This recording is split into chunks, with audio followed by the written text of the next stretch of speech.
Hoy vamos a dimensionar un sistema fotovoltaico con algunas premisas como si fuera un caso real. Vamos a dividir la clase en dos partes. Primero vamos a hacer algunos números y después nos vamos a ir a un programa de diseño 3D.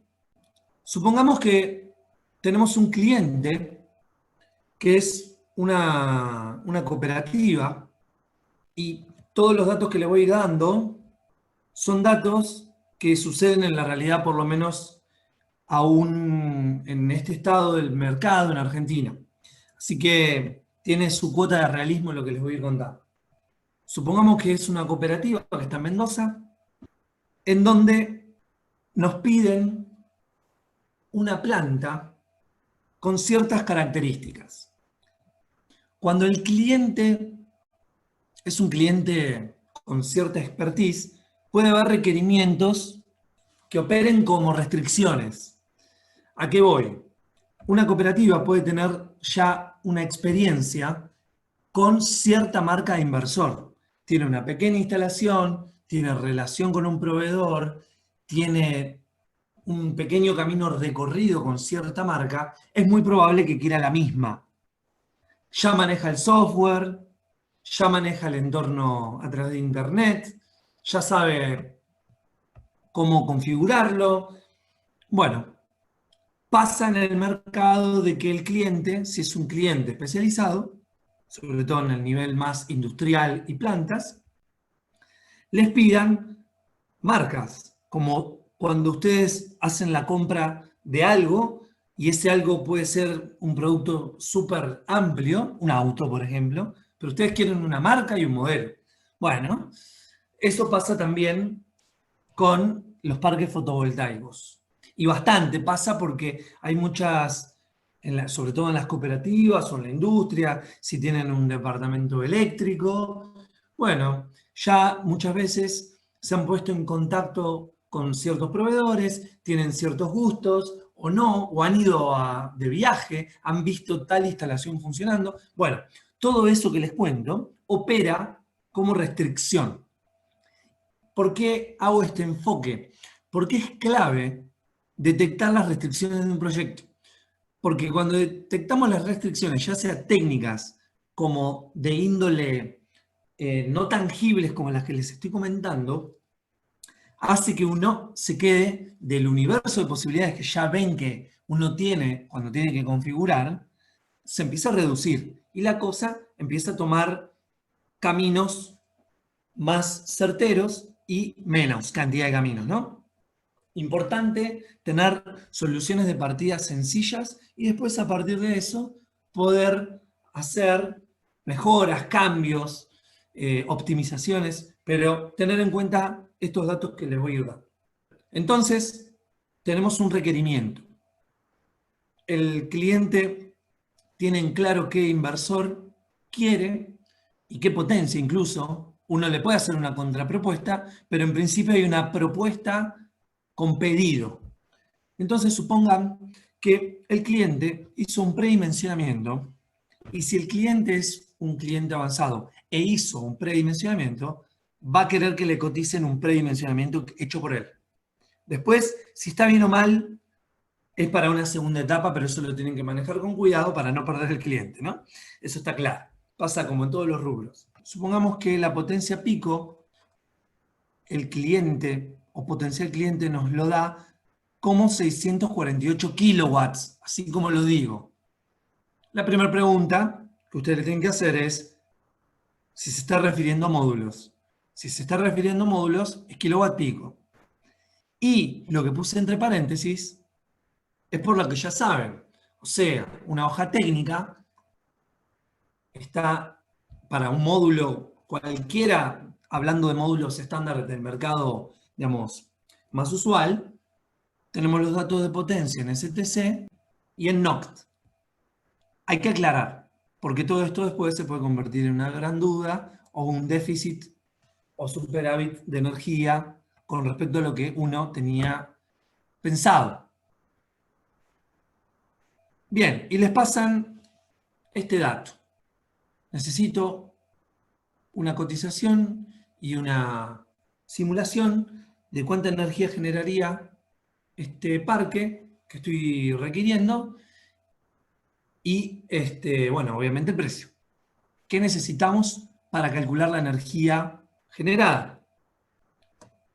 Lo primero que necesitamos saber es dónde lo vamos a colocar, porque a partir de ese dato hay una reacción en cadena de datos requeridos, porque lo primero que necesitamos conocer a raíz de estos datos requeridos es lo siguiente. Vamos a hacer un pequeño esquema. Necesitamos conocer la energía producida.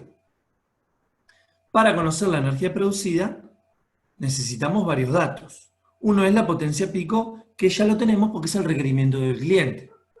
¿Qué más necesitamos para calcular la energía producida? Como primera instancia, después vamos a ir avanzando en más y más temas. Vamos a ir anotando entonces todo lo que necesitamos. H sub T, ahora voy a preguntar un poco sobre esto. El otro dato que necesitamos es el PR y el horizonte temporal de la evaluación. Como estamos frente a un proyecto de inyección para una cooperativa que quiere disminuir compra de energía a su proveedor, el periodo de evaluación es el año. Entonces, la energía producida será igual a la potencia pico en STC por las horas pico solar STC por el PR y por 365 días. Ahora bien, hay una relación entre las horas pico solar y H sub T. Hay una relación geométrica, eso no sale de la galera, no es solamente un cambio de unidad, sino que tiene que ver con suponer un sol que evoluciona a una potencia de 1 kilowatt durante una cierta cantidad de horas, que cuando hago el cálculo del área, es igual al área bajo la curva de un sol que evoluciona con su potencia natural, desde 0 hasta un máximo, hasta 0 nuevamente, con la forma ya conocida de la irradiancia. Entonces, acá vamos a dar como dato H sub T medio anual. Es el promedio de la irradiación en el plano inclinado para el año. Ya no es el promedio diario mensual, es el promedio diario anual. Y supongamos que para el primer análisis ustedes van en busca de este dato, no hay mediciones del lugar, usan los datos oficiales y para llegar a este valor, ustedes saben que tienen que hacer dos caminos posibles. Puede haber alguna diferencia cuando trabajamos con tablas, ¿no? Entre estos dos caminos que les voy a comentar. Pero básicamente tienen que hacer, para calcular el promedio de H sub T anual, el H sub H de cada mes por el factor de transposición de cada mes, y eso hacer la suma producto por la cantidad de días del año y dividirlo por los días del año. O sea, hacer el promedio. Yo ahora lo voy a poner de manera resumida. Acá lo voy a poner en términos muy generales. H sub H del mes 1 al 12 por el R que le corresponda del mes 1 al 12, y de esa manera van a obtener, haciendo la suma producto de cada uno de estos valores, teniendo en cuenta la cantidad de días que tiene cada mes, y luego dividiéndolo por la cantidad de días del año, vamos a tener el promedio diario anual de H sub T. Y H sub T no sale de cualquier lado, depende del R elegido y de la base de datos elegida. Entonces acá surge la primera pregunta.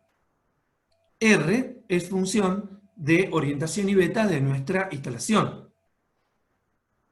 Supongamos que ya elegimos estos dos parámetros porque tenemos en cuenta ciertas restricciones. Tenemos la libertad de orientarlo mirando el ecuador. Ok, azimut 0. Tenemos libertad de inclinar porque es sobre piso y el cliente nos pidió que maximicemos la producción anual. Entonces vamos a ir a buscar la orientación y la inclinación que nos maximicen H sub T. El otro dato que necesitamos, que después en esta unidad lo van a ver más en detalle, es el PR. Y el PR es una forma de precalcular el desempeño que va a tener una instalación con respecto a las condiciones de laboratorio. O sea, es el factor que penaliza al laboratorio llevándolo a la realidad. O sea, todo lo que estaba en STC acá llega a este punto real de producción, o sea, la comparación a través del PR. El PR es cuánto de real tiene el cálculo teórico. Por eso es un valor de 0,8, de 0,7. Más allá de que todo esto es un cálculo teórico, me refiero al cálculo como si todo funcionara en STC. Vamos a suponer este valor de 0,8. Voy a hacer una flechita. Este H sub T es de 5,7 kilowatt hora. Es el promedio diario anual. Y el horizonte temporal de este H sub T puede ser tan largo como ustedes quieran. Puede ser el promedio diario de 45 días, de 43 días, de lo que ustedes quieran. Esto lo aclaro porque una vez que manejen las herramientas, ustedes pues ya pueden tener la libertad de hacer las cuentas como quieran. Ahora que ya tenemos todos estos datos, la pregunta es, ¿cuánta energía en principio produciría en estas condiciones esta instalación? Tienen que multiplicar la potencia pico por las horas pico solar, por el PR, por 365, o sea, 648 por 5,7 horas pico solar, por 0,8 y por 365. Siempre pongan las unidades, ¿eh?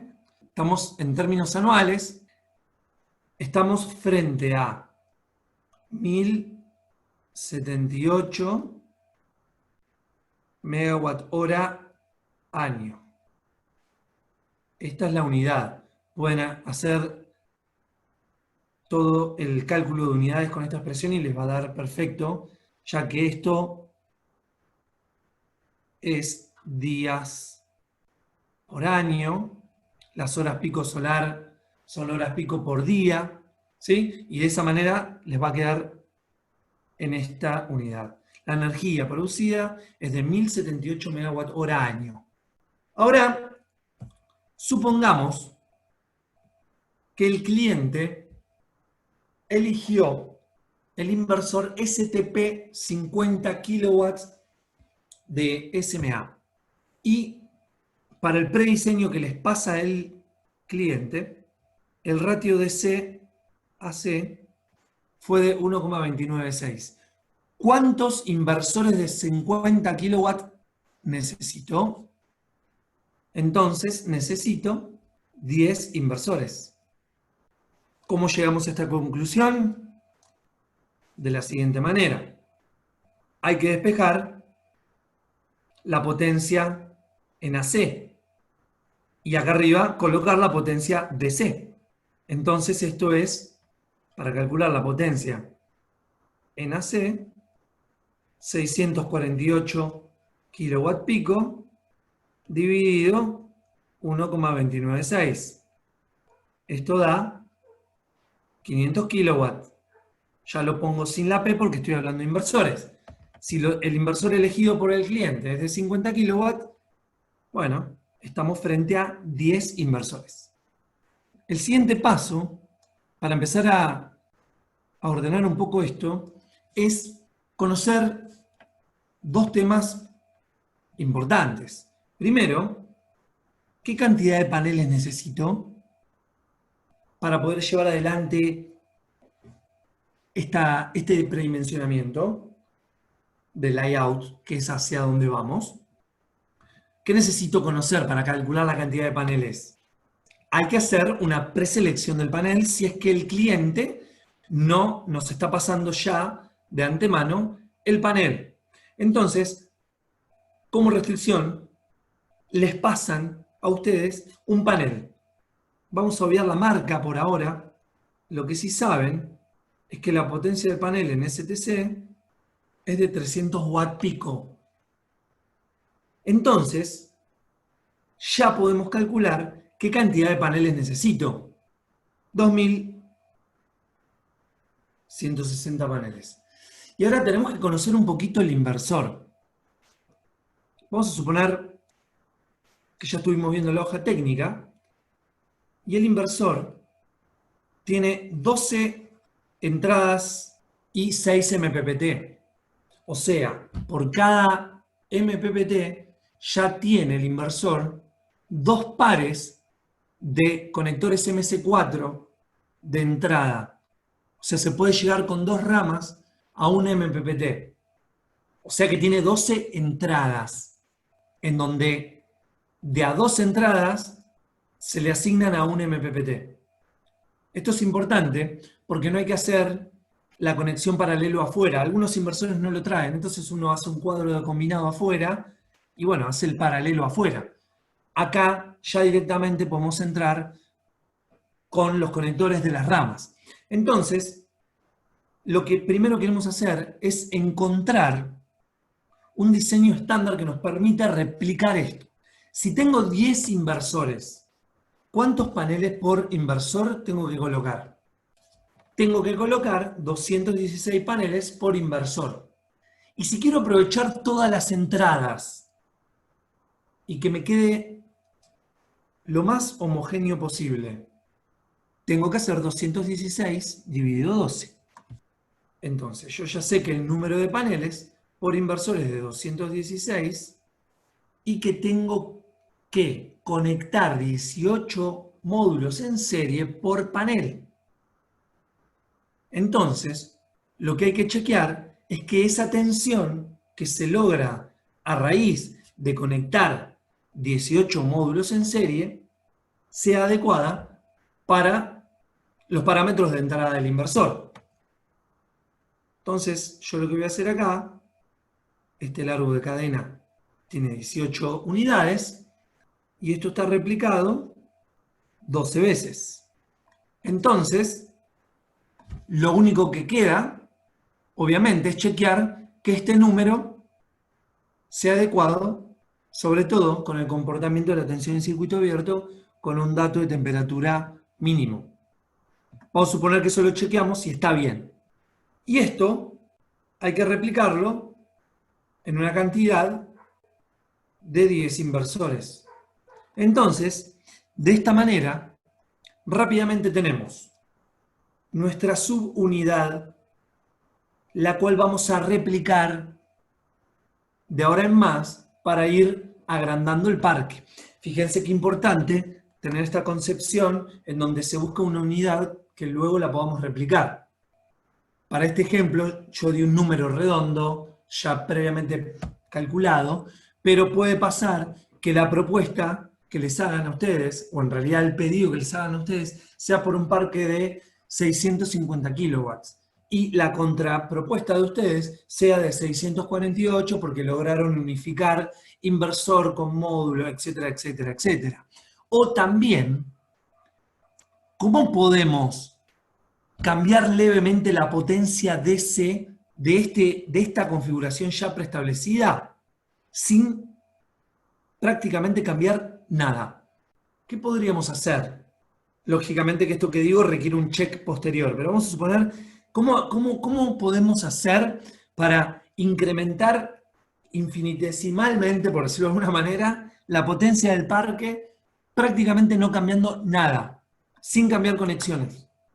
Porque las conexiones no van a cambiar la potencia pico. Piensen en la hoja técnica del panel, les doy una pista.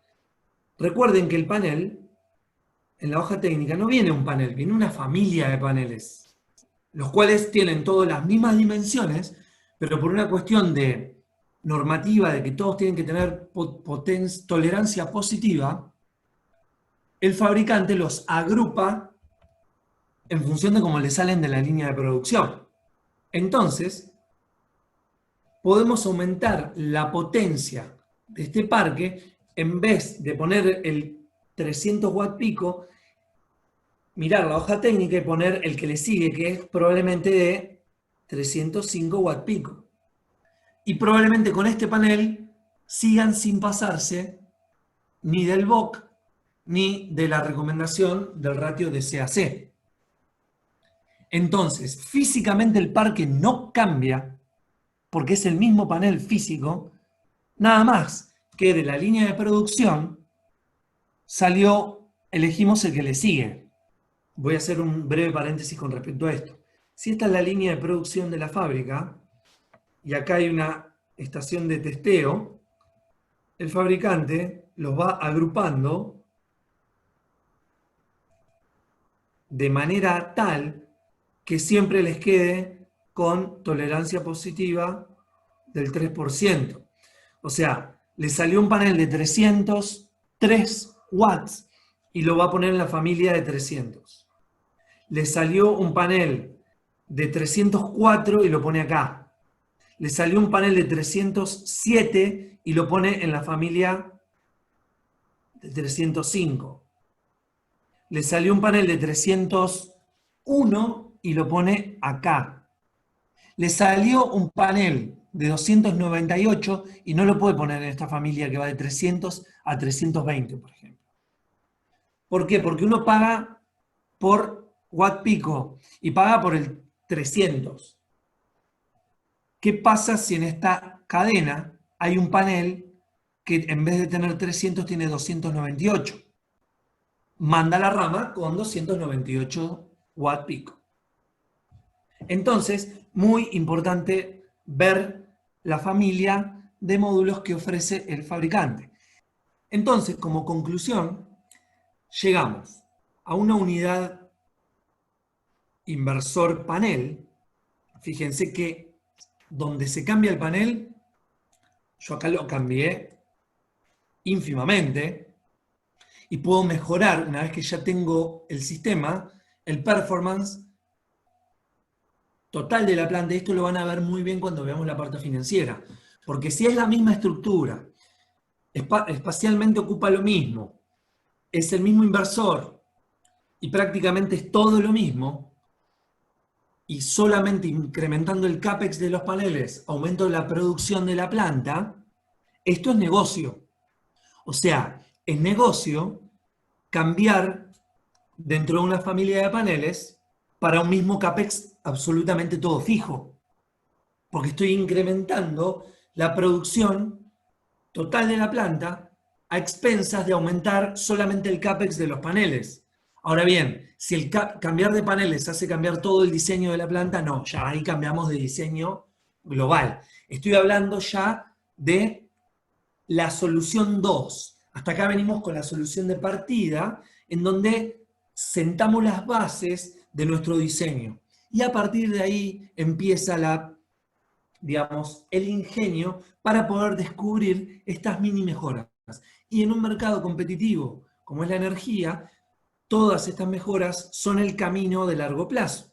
Los paneles vienen incrementando su rendimiento con una velocidad lenta para lo que es el tiempo, pero sostenida.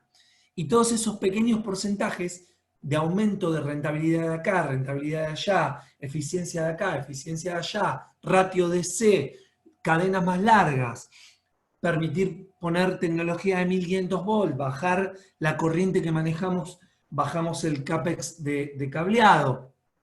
Todo eso hace que uno pueda salir a ofertar cada vez energía más barata para la misma rentabilidad. Y eso se puede plantear con objetivos de CAPEX versus energía producida, versus tarifa, y todas cosas que vamos a ver más adelante. Hago un pequeño paréntesis con el PR antes de entrar a la etapa de diseño físico. El PR, está claro que todavía no lo calculamos, pero para calcular el PR, lo van a ver en detalle en esta unidad, el PR es una función de un montón de cosas, pero sobre todo, acá le pongo X, Y, etc., pero sobre todo de la temperatura. Por lo tanto, cuando hablamos de que necesitamos H sub T, también necesitamos la serie de temperatura. ¿Por qué? Porque si hay algo que hace que se aleje el panel de las condiciones del laboratorio, es la temperatura. Así que la temperatura es el gran apalancador del PR y, lógicamente, el gran reductor de la energía producida desde el punto de vista del cálculo. Dicho todo esto, vamos a pasar a tratar de diseñar físicamente esto que estuvimos planteando y nos vamos a hacer algunas preguntas que sirven para tener criterio a la hora de empezar a optimizar la solución de partida. Para ello, voy a venir acá al SketchUp. Básicamente lo que vamos a hacer ahora es empezar a, de alguna manera, pensar primero el diseño de la unidad mínima de un inversor. Y después, una vez que tenemos eso, lo vamos a replicar. Porque no se olviden que un parque de 10 inversores contiene 10 subparques, en donde un inversor está en paralelo con otro, y salvo por la comunicación desde el punto de vista eléctrico, ninguno se entera de la presencia del otro. O sea, un inversor está en paralelo con el otro inversor, con el chocón, con Yacyretá, etcétera, etcétera. O sea, cuando se cae un inversor, si no están con la interfaz de comunicación y hay alguna orden que haga que pasen cosas, un inversor no se entera de que se cayó el otro. Entonces, nosotros podemos replicar esta unidad arbitrariamente la cantidad de veces que queramos, y también se podrían hacer un parque heterogéneo con muchas subunidades, incluso de marcas de inversores distintos, con distintas potencias, con distintas orientaciones, y todos que converjan al mismo tablero.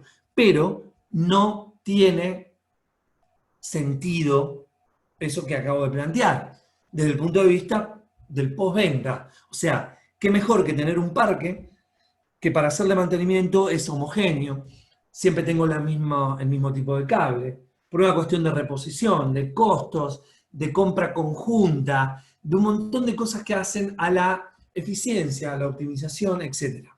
Entonces, lo que vamos a hacer ahora, voy a dibujar muy fácilmente, con esta función del recuadrito, una superficie de 1 por 2.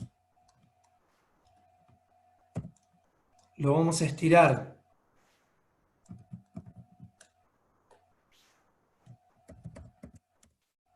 los 40 milímetros de espesor del panel, lo seleccionamos, lo agrupamos y vamos a suponer que ya tenemos la inclinación óptima. Y esto después, con el análisis que vamos a hacer, puede cambiar. Vamos a suponer 30 grados. Dijimos que tenemos por inversor 216 paneles. Y también dijimos que teníamos 12 ramas de 18 paneles en serie. Yo lo dibujé apaisado, también podría ir vertical. Pero ¿qué pasa? ¿Qué puede pasar? ¿Cuál es la diferencia de ponerlo apaisado y vertical? Se lo voy a explicar haciéndolo. Voy a tomar una solución de partida. Vamos a suponer que la mesa, porque acá también hay que tomar decisiones y elegir. ¿Qué mesa ponemos? ¿Hacemos un diseño sin previamente hablar con un fabricante de estructuras? Uno hace un diseño con mesas de 5 paneles apaisados, va al mercado y el fabricante de estructuras te dice, mirá, yo no fabrico estructuras de 5 módulos apaisados. No está, digamos, te tengo que hacer algo ad hoc y eso sale más caro. No, entonces lo primero que hay que hacer es, por lo menos, ya conocer 2 o 3 fabricantes y ver cuáles son sus productos estándar. Entonces, hay que verificar que lo que vayamos a hacer tiene su contrapartida real en el mercado. Salvo que ustedes sean los fabricantes de estructuras, entonces, bueno, tienen más grado de libertad, no quiere decir que sean más, también pueden hacer cualquier cosa.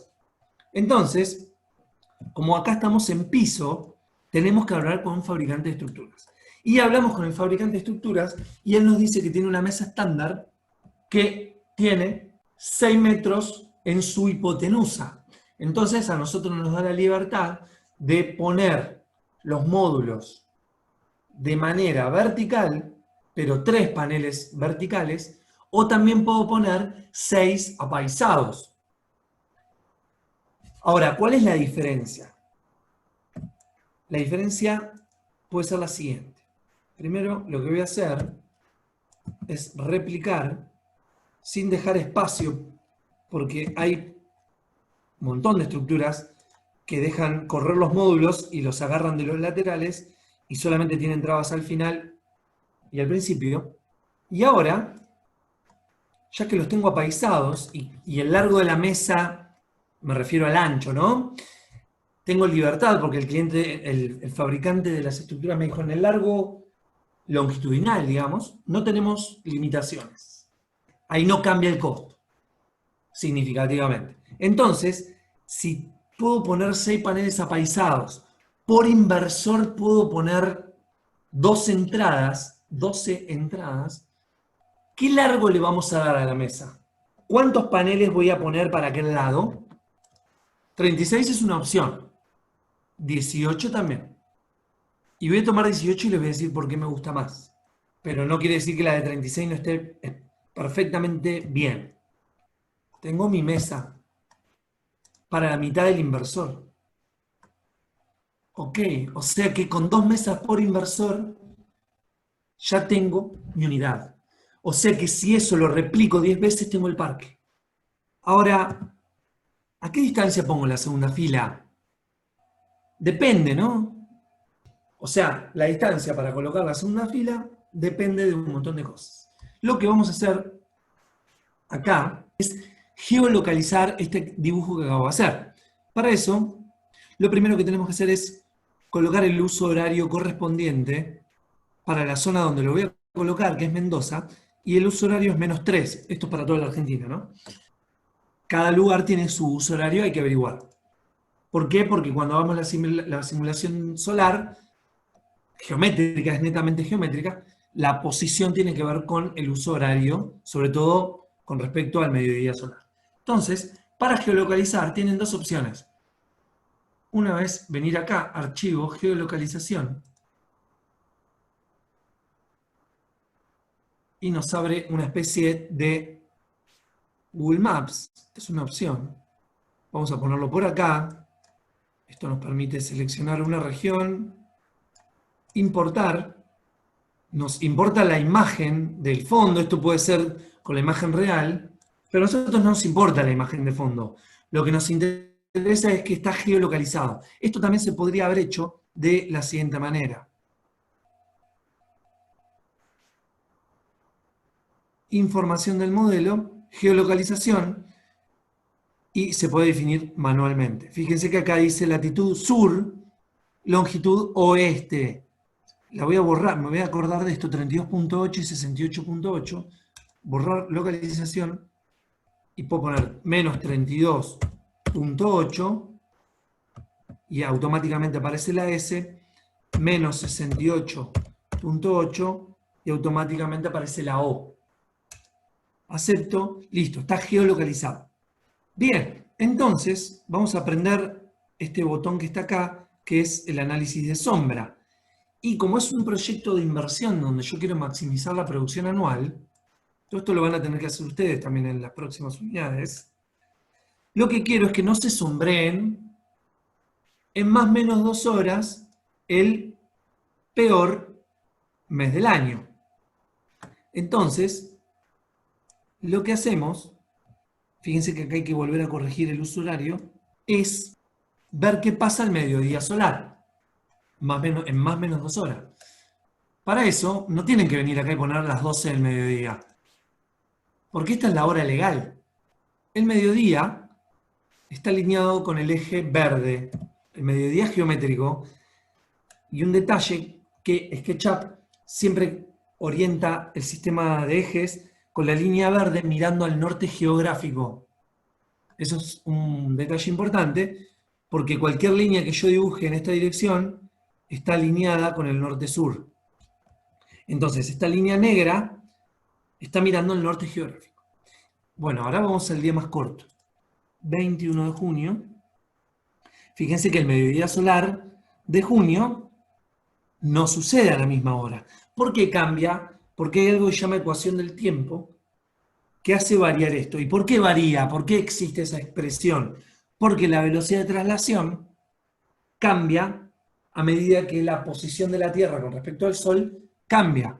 ¿Por qué? Porque la órbita es una elipse y, digamos, la Tierra cuando avanza trata de barrer siempre las mismas porciones de área denotadas por los dos segmentos entre un punto y otro de la Tierra en el momento 1 y en el momento 2 y, digamos, el pedacito de órbita. Esa forma de pizza que forma esa área siempre tiene que ser la misma para los mismos delta t. Y para que eso pase, tiene que a veces aumentar la velocidad de traslación y a veces disminuir. Por eso cambia la hora del mediodía solar. Bueno, mediodía solar, en este lugar, sucede a las 2 casi menos 20. Fíjense qué importante es diferenciar la hora legal de la hora solar. Supongamos que hay normativa o no, es lo mismo. La buena práctica es no sombrearnos en más o menos 2 horas con respecto al mediodía solar. Entonces, me paro en la sección hora y me muevo 1, 2 horas. Entonces, lo que voy a hacer ahora, selecciono la mesa de atrás, pero antes de separarla del todo, quiero tratar de que charlemos sobre el tema del sombreado en un módulo cuando está apaisado o cuando está vertical. Fíjense que si lo pongo apaisado, toda esa rama está en serie. ¿Qué pasa con la rama cuando sombreamos, aunque sea uno de los paneles? De manera completa. Se anula toda la rama. Entonces, fíjense que acá la sombra, para este momento, está anulando toda la rama de abajo y probablemente, debido a que los módulos tienen 3 diodos de bypass, anulando 2/3 o 1/3, en el mejor de los casos, de esta rama. Pero la de abajo la anuló toda. Si los módulos los pongo verticales, la cosa cambia. Porque cuando el módulo está horizontal, el diodo de bypass puede operar. Cuando el módulo está vertical, voy a tomar este ejemplo. ¿Qué pasa? Imagínense que toda la mesa tiene los paneles desarrollados de esta manera. Esta era otra configuración posible para la misma mesa, ¿no? Imagínense que tengo toda la excursión de la mesa con 3 filas de módulos verticales. Terriblemente mayor es la pérdida. ¿Por qué? Primero que con esta configuración voy a tener que poner la misma cantidad de módulos, lógicamente, pero acá tenía 6 ramas, todas horizontales. Ahora voy a tener 3 y a la mitad de la mesa tengo las otras 3 ramas. Entonces, una sombra como esta que está acá, que, digamos, recorre toda la mesa, me anula 2 ramas completas y de esta manera me anula una rama y quizás 1/3.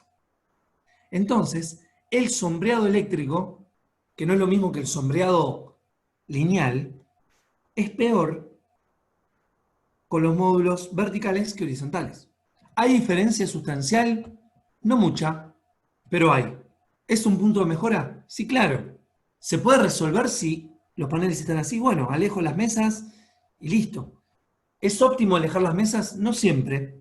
Todas estas son las preguntas que nos tenemos que hacer a la hora de dimensionar y empezar a pensar en layout físico de la planta. Pero esto no termina acá. Fíjense que hay más ventajas. Voy a agrupar esto, lo voy a llevar a la distancia que acordamos, que será esta, pero además tengo más ventajas. Primero, que acabo de concretar lo que sería una unidad, ¿no? Y estas 2 mesas le corresponden a un inversor. Inversor 2, inversor 3, inversor 4, inversor 5. Tengo la mitad del parque.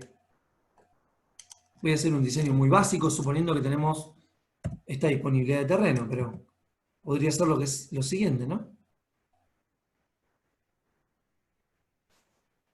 ¿Cuál es la ventaja que tenemos de la opción que elegimos para diseñar? de poner los módulos apaisados y con una estructura de 6 módulos en altura en la mesa.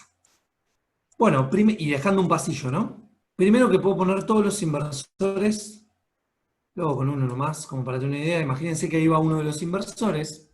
También puedo ir acá, esto es cuestión de diseño. Pero lo interesante de esta configuración es que toda esta rama, primero que uno de los MC4 se conecta con el otro panel, con el otro panel, con el otro panel, con el otro panel, y de la punta vuelvo con el otro polo. Lo mismo hago con este panel, lo mismo hago con este panel, lo mismo hago con este, y así con todos. Y tengo las primeras 6 entradas para 3 MPPT. O sea, estas 2 ramas van a un MPPT, al segundo MPPT, tercero, cuarto, quinto y sexto.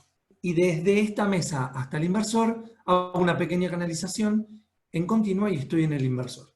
O sea, que prácticamente no hago canalizaciones de este punto a este punto para continua, eso va todo por la estructura, y toda la canalización de alterna la tengo en el pasillo.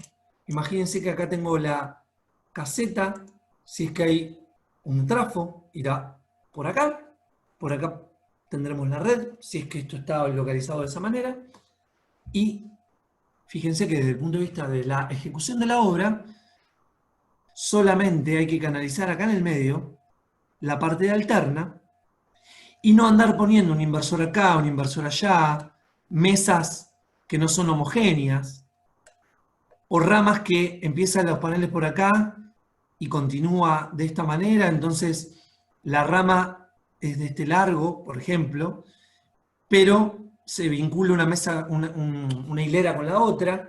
Entonces, fíjense, empiecen a percibir todas las ventajas, por ejemplo, que tiene esta solución. Mucho menos cableado. Hay un montón de ventajas que tiene esta solución de partida. Ahora, supongamos que queremos ver qué pasa con la estructura y el esfuerzo por viento teniendo en cuenta el costo. Esta estructura tiene 30 grados porque calculamos el óptimo, fuimos súper detallistas con eso, que yo les dije que era una opción sobrevalorada cuando tenemos en cuenta la película completa, porque cuando hacemos análisis de sensibilidad nos podemos mover bastantes grados con el beta, para abajo y para arriba, y no movernos de una zona del más o menos 3-4% de energía anual. Imagínense que esta estructura, con 30 grados, para los cálculos de esfuerzo por viento, tiene un determinado valor. Ahora, el proveedor de la estructura le dice, pero si lo inclinamos a 20 grados, la estructura vale un 20% menos. O sea que yo podría tener mi opción B dentro de mi cuadernito en papel, en donde tome nota de cuánto espacio ocuparía el parque si ahora yo lo inclino a 20 grados. Porque ¿qué pasa si esto lo bajo? Lo voy a hacer con la primera mesa. Estábamos en 30 y lo voy a bajar 10 grados. Si lo bajo, tengo la posibilidad de más o menos 2 horas el 21 de junio, que acá quiero hacer una aclaración. Esto también se puede corregir. Todo lo que vamos aprendiendo son herramientas para tener punto de referencia. No quiere decir que sean absolutos. Esto nos permite, este primer análisis que estoy haciendo ahora, de bajar la inclinación porque voy a tener menor costo de estructura, porque voy a tener menos cálculo, menos refuerzos estructurales, incluso me va a mejorar el postventa cuando hablemos de operación y mantenimiento, porque esto va a estar más bajo. Esto me permite ocupar menos espacio, bajar la cantidad de cableado, bajar el cerco perimetral, bajar el recorrido que hay que hacer para el mantenimiento, nafta. Todo mejora, todo mejora. Por eso es importante, en la etapa inicial, elegir muy bien el inversor y el panel, y si el cliente, una vez que vos diseñaste todo el parque, te cambia de inversor, te cambió todo. Esto es una cuestión de hermano panel, hermano inversor, que si me lo cambias, cuando ya termine el diseño, hay que diseñar todo nuevo, porque una vez que tenemos la piedra en bruto, la vamos a empezar a optimizar. Ahora, cualquier cambio es catastrófico para los datos de entrada. Entonces, primer cuestión de mejora. Yo puedo acercar las filas entre paneles, el parque se achica, y esto se los dejo como tarea. Ver cuánto disminuye el tamaño de un parque en función del ángulo beta. Esto se puede hacer cuando avancemos y veamos modelos económico-financieros. Puede ser una de las variables a optimizar o de calcular, o de utilización de tabla de datos, y ver la sensibilidad de todo el proyecto. Cómo varía el tamaño del parque con beta. Se puede armar un modelo tranquilamente y resolverlo con Solver en Excel, por ejemplo. Continuemos con las preguntas filosóficas del parque. Ahora, che, ¿qué pasa si no lo separo en más o menos 2 horas? ¿Cuánto se pierde si lo separo al mediodía? ¿Y qué pasa si no soy tan estricto y, bueno, asumo sombra el mediodía del 21 de junio? Vamos a ver gráficamente, porque esto hay que darle soporte con simulación, y cuando veamos la parte de software, que es la unidad que sigue, los que puedan descargarse el PBSys se lo descargan y van a poder hacer este análisis. Con una plantita chiquita hay que hacerlo, pero vale la pena. Con esta buena práctica de separar en más o menos 2 horas, porque hay pérdidas por sombra. ¿Por qué? Porque es lógico, por lo siguiente. O sea, hay un momento a la mañana y hay un momento a la tarde en que se sombrean. La única forma de que no se sombreen en absoluto es separación infinita entre filas. No tiene sentido. Entonces, siendo estricto con la buena práctica de más o menos 2 horas, hay una pérdida del 4%. Más o menos. Bueno, ¿qué pasa si asumo un 6% de pérdidas? ¿Cuánto se me achica el tamaño del parque? ¿Vale la pena achicarlo? Y depende. Si el terreno me lo regalan, directamente yo ni siquiera haría esta configuración de parque. Haría otra. Si el terreno vale mucho, lo pienso. Y si el terreno vale mucho, es cuestión de hacer las cuentas, de qué conviene y qué no. Entonces, ojo, cuando vayan a un parque, que no esté instalado con lo que todo el mundo supone, lo que yo llamo la estrategia sobrevalorada de la inclinación óptima, porque pueden ver un parque a 20 grados en un lugar que para, digamos, la punta del iceberg sería 35. Y si lo que está optimizado en vez del ángulo es la TIR del proyecto, o es el flujo de efectivo, o es la rentabilidad del proyecto. Por eso recalco, y eso miren que a mí me gusta el tema geométrico, pero es un tema sobrevalorado cuando no conocemos la película completa. O sea, es más importante la variabilidad de la base de datos, y esto que estamos charlando acá, que el segundo decimal. Pueden hacer la prueba de redondear un decimal h sub t de un parque, y les puedo asegurar que va a tener más impacto el costo de la estructura. Y este tipo de análisis, ¿qué es? Tienen que agarrar el programita, es fácil, y empezar a hacer opciones. Empezar a probar. Esto es un problema de miles de variables, con lo cual hay un montón de soluciones. Y eso es lo interesante de esto. Porque acá, digamos, con elegir la mejor marca de inversor y módulo tenemos un montón de problemas resueltos. Pero acá está la competencia invisible que van a tener ustedes al momento de diseñar proyectos. Así que eso, ténganlo en cuenta. Bien, así que si bajamos la inclinación, se achica el parque. Si asumo más pérdidas para la inclinación original, también es una opción. O sea, estuve simulando, por parafrasear la idea, estuve simulando y podemos asumir tranquilamente un 6% de pérdidas, que el parque ocupa un 30% menos y el CAPEX baja un 20%, y el payback, que es lo que capaz que primero mira el cliente, pero no es lo definitorio, baja de 6 a 4 años. Y depende del país en donde vivas, bajar de 6 a 4 años es bastante. Además, si esto fuera un proyecto para ofrecer una tarifa, también podemos vender energía más barata y que el parque tenga la misma rentabilidad. Así que todas estas reglas que les vamos enseñando son para que después las empiecen a mover para atrás, para adelante. ¿Qué pasa si? El qué pasa si va a ser nuestra guía del curso. Todo esto también se podría haber no dejado pasillo y poner todos los inversores de un solo lado y todas estas ramas prolongarlas hasta acá. O también podríamos haber puesto los inversores de los costados. Está claro que no conviene, ¿no? Conviene siempre ponerlos por el centro, si así es como lo dejamos. Pero un pasillo siempre es fundamental, porque también tienen que pensar el que va a limpiar los paneles. Y lo otro interesante de un diseño optimizado es, ¿qué pasa cuando se rompan las cosas? Pasa. Se rompen los paneles, es raro que se rompan. Pero puede pasar que detecten con el tiempo que una rama empieza a producir menos que otra, o hacer un repowering de inversores, porque en 3 años cambia la tecnología y les mejora el performance y vale la pena, o se rompen, los inversores se rompen, los coolers de los inversores se rompen, los bichos les encanta meterse adentro de los inversores, las arañas, el pasto, todo cuando no hacemos el mantenimiento adecuado, en menos de 3 meses tenemos pasto adentro del inversor. Así que mejor tener todo de una manera de fácil acceso, numerado, subzona 1, 2, 3, 4, 5, para encontrar, esto porque es un parque chico, pero imagínense que es un parque de 10 megas. ¿Cómo encontramos la falla?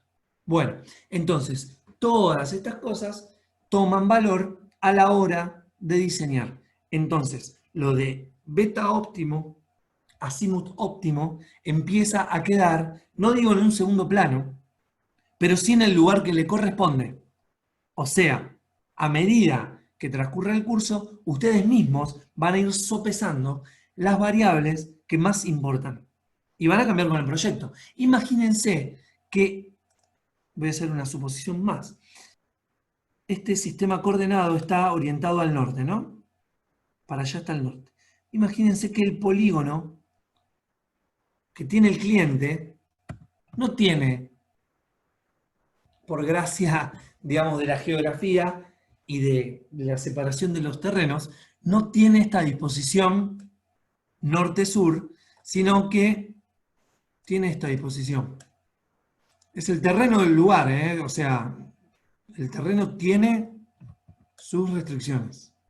Bueno, tienen que resolver el parque acá adentro. Van a poner una fila acá de un par de módulos, otra fila acá de otro par de módulos más, todo heterogéneo, ¿sí? ¿Lo van a cruzar así? Bueno, es una opción. Podrían, nadie dice que no. Pero les puedo asegurar que cuando hagan el análisis de sensibilidad, de cuánto pierden de energía por reorientar el parque, 20 grados nos corrimos. Después hagan la prueba para este mismo cálculo que hicimos de este parque, solamente teniendo en cuenta la cuenta de energía producida para un H sub T promedio anual en algún lugar donde ustedes quieran. ¿Cuánto cambia si usan la tabla más menos 15, más menos 30, incluso si quieren? ¿Cuánto cae la producción?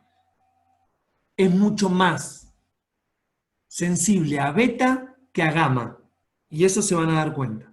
Así que va a ser mejor, probablemente, girar el parque que hacer toda una configuración súper extraña. De hecho, en las instalaciones fotovoltaicas industriales se copia la pendiente del techo. Ahí se asume beta y gamma como restricción, punto y aparte. Y se calcula la cantidad de energía producida. Si tenemos un requerimiento de energía específico, bueno, se pondrán 10 paneles más, 30 paneles más. En un proyecto grande el panel, hoy con los precios, no cambia la ecuación. Va a cambiar la ecuación mucho más la complicación que puedan lograr por reorientar esto que hacer esto que está acá. Pero les dejo abierto a que depende. Hay que hacer cuentas. Si ustedes pueden justificar lo que están haciendo versus una opción más, y es la que ustedes deciden por un montón de cuestiones, está bien. O sea, Acá hay que ver qué es lo mandatorio, o sea, qué es lo que rige la optimización. Así que bueno, esto ha sido todo por hoy como análisis de factibilidad técnica desde el punto de vista de la producción de energía, pero también teniendo en cuenta ya un poquito más el layout físico y el layout eléctrico. Y fíjense que acá, como estamos orientados distinto de norte, también cambia la distancia entre filas. Ojo, el mediodía del parque ahora sucede en otro momento, porque el parque no sabe cuál es la verdadera hora. El parque ve al sol moviéndose de un lado a otro y el sol para este parque tiene su propio mediodía. Entonces, será cuestión de que yo decida si quiero que no se sombree a este mediodía o al mediodía de mayor potencia. Y eso lo voy a, sí, poder verificar con simulación. Fíjense todos los puntos interesantes que hay para poder optimizar. Y como regla asociada a todo esto, debido a la variación de beta y gamma, por eso es importante los modelos, a medida que me alejo de la dirección norte, conviene bajar beta. Piénsenlo un segundo. Si yo bajo beta, si yo me alejo de la línea norte, imagínense que me muevo hacia el este y estoy con una inclinación alta, bueno, a la tarde no me va a dar el sol. Ahora, si al panel mal orientado o orientado distinto de norte le bajo la inclinación, mejoro todo lo que pasa a la tarde. Así que a medida que me alejo de norte, bajar beta es mejor. Entonces, ojo, porque bajándole el beta, si me alejo del norte y le bajo beta, capaz que hasta mejoro cierta situación norte con un beta óptimo. Así que estos son los temas abiertos que les dejo para que empiecen a diagramar y a pensar que la cosa no queda solamente en beta y gamma, sino que queda en un montón de cosas. Esto ha sido todo. Les deseo buenas noches y vayan a practicar y a descansar.